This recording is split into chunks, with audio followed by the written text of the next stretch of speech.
Good morning, dear student. We are doing chapter 3rd of sociology. The chapter is the story of Indian democracy. In our last video, we discussed about the term democracy and different kind of democracy. And today we read the next concept, that is core value of democracy. And this concept we also studied in our last video, and today we revise this concept again. Core value of democracy, democracy की main value क्या है? Democracy है वो एक modern term नहीं है, it has been there for a long long ago. जो democracy का टर्म है वो अब से नहीं बनी है, बल्कि पुराने टाइम से, एंशिएंट टाइम से चली आ रही है. Example of democratic behaviour has been shown in traditional plays and story and in the epics and folk lores. जो डेमोक्रेटिक बिहेवियर है उसके बारे में हमें पता चलता है जो हमारे पुराने प्लेज हैं, स्टोरीज़ हैं, उनके through. It is a combination of modern and tradition idea. जो डेमोक्रेसी है ये मॉडर्न आइडिया नहीं है, बल्कि मॉडर्न प्लस ट्रेडिशन आइडिया का कम्बिनेशन है. ये हमने हमारी लास्ट वीडियो में डिस्कस किया था. Democracy is a combination of modern idea taken from the colonial mill and traditional idea taken from the folklore and epics. जो डेमोक्रेसी है कम्बिनेशन है मॉडर्न आइडिया का और साथ ही साथ ट्रेडिशनल आइडिया का. ट्रेडिशनल आइडिया जो हमने एपिक्स के बारे में, महाभारत एपिक के बारे में बात की थी, जो भृगु और भारद्वाज की जो कन्वर्सेशन थी, जिससे ये पता चलता है कि उस टाइम भी राइट टू स्पीक था, लोगों को बोलने का अधिकार था. तो डेमोक्रेसी है वो कम्बिनेशन है मॉडर्न आइडिया का और साथ ही साथ ट्रेडिशनल आइडिया का. Western idea taken from book and other countries. Example, जो वेस्टर्न आइडिया हम लेते हैं कि डेमोक्रेसी का कंसेप्ट वेस्टर्न से लिया गया है, तो वेस्टर्न आइडिया हम दूसरों की बुक से या दूसरी कंट्री के एग्जाम्पल से पढ़ते हैं. Indian national Congress most powerful party had session in various place. जो इंडियन नेशनल कांग्रेस थी उन्होंने बहुत एफर्ट किए हमारे देश को आज़ाद कराने के लिए, डेमोक्रेसी के कंसेप्ट को अप्लाई करने के लिए. तो ये मोर पावरफुल पार्टी है. इन्होंने अलग अलग जगह पर अलग अलग सेशंस किए, अलग अलग मीटिंग्स की. जो कराची सेशन है 1931 was crucial because the concept of पूर्ण स्वराज केम इनटू बीइंग. जो कराची सेशन था 1931 में, जो उसके मेन लीडर थे वो पंडित जवाहरलाल नेहरू थे. उन्होंने बहुत इंपॉर्टेंट रोल प्ले किया था कराची सेशन ने पूर्ण स्वराज के कंसेप्ट को अप्लाई करने के लिए कि हमारा देश फुली इंडिपेंडेंट होना चाहिए. आल्सो नोज एज, जो ये कराची सेशन हुआ था कराची में 1931 में, इसको हम कराची रिजोल्यूशन बोलते हैं. In which the ideas were put together and later put into the constitutions. Fundamental rights were taken from this ideas.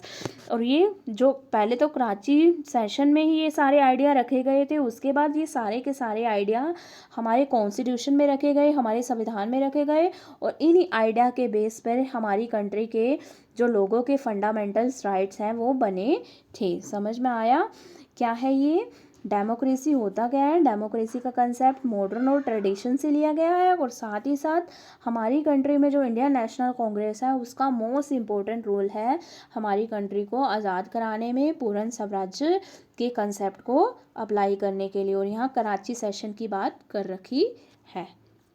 Next है फंडामेंटल राइट्स. कराची सेशन में कौन कौन से फंडामेंटल राइट डिस्कस किए गए थे?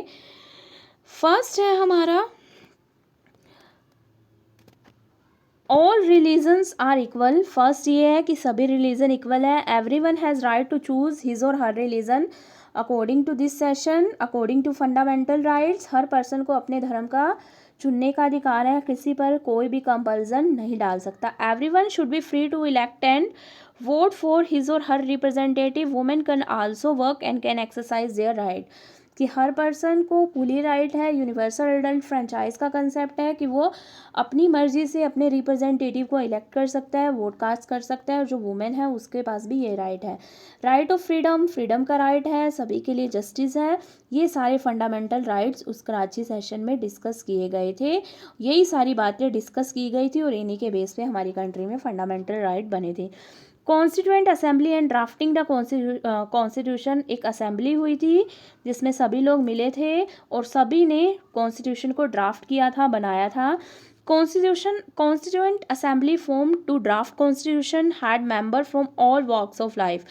जो कॉन्स्टिट्यूट असेंबली हुई थी उसने जहाँ कॉन्स्टिट्यूशन बनाया था उसमें जो मेंबर थे वो सभी कास्ट के, सभी क्रीड के, सभी रिलीजन, सभी जगहों के मेंबर थे। ये नहीं है कि पर्टिकुलर कम्युनिटी के मेंबर थे उन्होंने मिलकर हमारे कॉन्स्टिट्यूशन को मेक कर लिया। तो जो भी मेंबर थे वो सभी एरिया से बिलोंग करते थे। इन 1945-1946 Constituent Assembly was formed. People from all section, religion, caste, language, element group and region were part of it. अभी हमने डिस्कस किया 1945 और 1946 में ये असेंबली हुई जिसमें क्या हुआ, सभी सेक्शन के, सभी रिलीजन के, सभी कास्ट के, सभी लैंग्वेज के लोगों ने पार्टिसिपेट किया और अपने व्यूज़ दिए।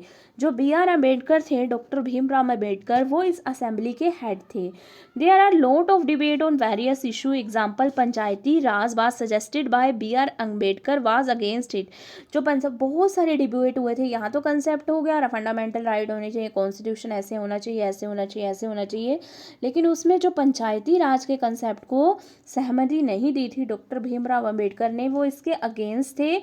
वो क्यों अगेंस्ट थे? वो बोलते थे कि जो पंचायती राज है वो हमारी सोसाइटी को, हमारे कास्ट को और ज़्यादा डिवाइड कर देता है, हमारी सोसाइटी को और ज़्यादा अलग अलग भागों में बांट देता है।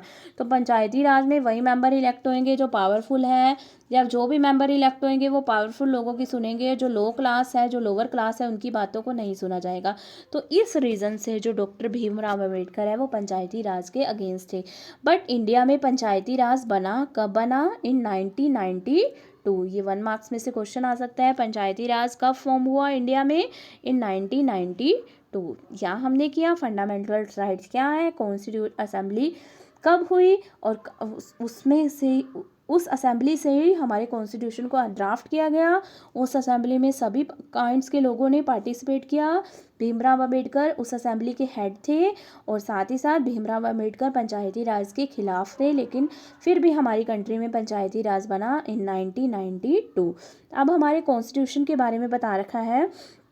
कॉन्स्टिट्यूशन क्या है?